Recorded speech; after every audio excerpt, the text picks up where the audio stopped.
নোয়াখালী বিজ্ঞান ও প্রযুক্তি বিশ্ববিদ্যালয় উপাচার্য অধ্যাপক ডক্টর দিদারুল আলমকে স্বৈরাচার সরকারের দোসর আখ্যা দিয়েছে বৈষম্য বিরোধী ছাত্র আন্দোলন। তার পদত্যাগের দাবিতে স্টেপ ডাউন কর্মসূচি পালন করছেন শিক্ষার্থীরা। দর্শক, এ নিয়ে আরো জানাতে নোয়াখালী থেকে সরাসরি যুক্ত হচ্ছেন সহকর্মী মাওলা সুজন। উপাচার্যকে নিয়ে কি বলছেন আসলে শিক্ষার্থীরা, কি তথ্য দেবেন আমাদের দর্শককে? যেমনটি বলছিলেন, নোয়াখালী বিজ্ঞান ও প্রযুক্তি বিশ্ববিদ্যালয় স্টেপ ডাউন ভিসি কর্মসূচি নিয়ে। তা আমি এখন দাঁড়িয়ে আছি নোয়াখালী বিজ্ঞান ও প্রযুক্তি বিশ্ববিদ্যালয় প্রশাসনিক ভবনের সামনে। আসলে সকাল থেকে ক্যাম্পাসে ঘুরে যে চিত্র আমি দেখেছি সেটি হচ্ছে যে ক্যাম্পাসের প্রতিটি কক্ষ অর্থাৎ প্রশাসনিক ভবন 1 ও 2 প্রতিটি শ্রেণীকক্ষে, প্রতিটি হলে এবং প্রতিটি কক্ষে শিক্ষার্থীরা গতকাল থেকে তালা মেরে দিয়েছে। আপনাকে একটি তথ্য জানিয়ে রাখতে চাই, গত 7 আগস্ট বৈষম্য বিরোধী ছাত্র আন্দোলন যারা রয়েছে তারা নোয়াখালী বিজ্ঞান ও প্রযুক্তি বিশ্ববিদ্যালয়ের 7 জনের পদত্যাগ চেয়ে তারা একটি দাবি পেশ করেছিল এবং 24 ঘন্টা আলটিমেটাম দিয়েছিল। সেই 24 ঘন্টা আলটিমেটামের ভিতরে 7 জন পদত্যাগ করলো, বিসি, প্রবিসি ও রেজিস্ট্রার পদত্যাগ করেনি। তো বিসি, প্রবিসি এবং রেজিস্ট্রার পদত্যাগের দাবিতে বৈষম্য বিরোধী ছাত্র আন্দোলনের ব্যানারে শিক্ষার্থীরা গতকাল থেকে স্টেপ ডাউন ভিসি কর্মসূচি পালন শুরু করেছে। এরই অংশ হিসাবে তারা আজকে প্রশাসনিক ভবনের সামনে এই মুহূর্তে অবস্থান করছে।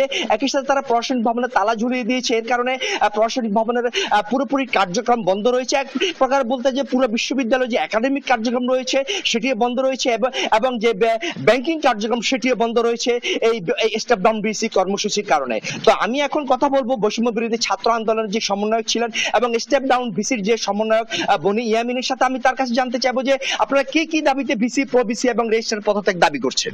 আপনারা জানেন গত 5 তারিখের পর 2 সপ্তাহ হয়ে গেছে বাংলাদেশের বিভিন্ন ইউনিভার্সিটি সব ভিসি, প্রবিসি সহ অনেক শিক্ষক পদত্যাগ করছে।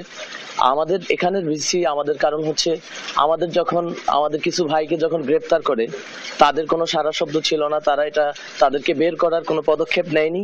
এমনকি তারা 15 তারিখ এই বিশ্ববিদ্যালয়ে বাতি উজ্জ্বলন করছে, শোক দিবসের নামে পালন করছে, কিন্তু আমাদের কোনো পদক্ষেপে তারা সাড়া দেয়নি, আমাদের আন্দোলনে তারা একত্রতা প্রকাশ করেনি।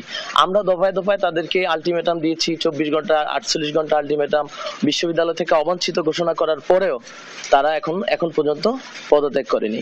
আমরা এখান থেকে বলতে চাই আমাদের ভিসি, প্রবিসি যে আছে তারা হচ্ছে দালাল, তারা হচ্ছে বিশ্ববিদ্যালয়ের বিভিন্ন দুর্নীতি কর্মকাণ্ডের সাথে জড়িত। এই কারণে আমরা গতকালকে স্টেপ ডাউন ভিসি কর্মসূচি দিয়েছি।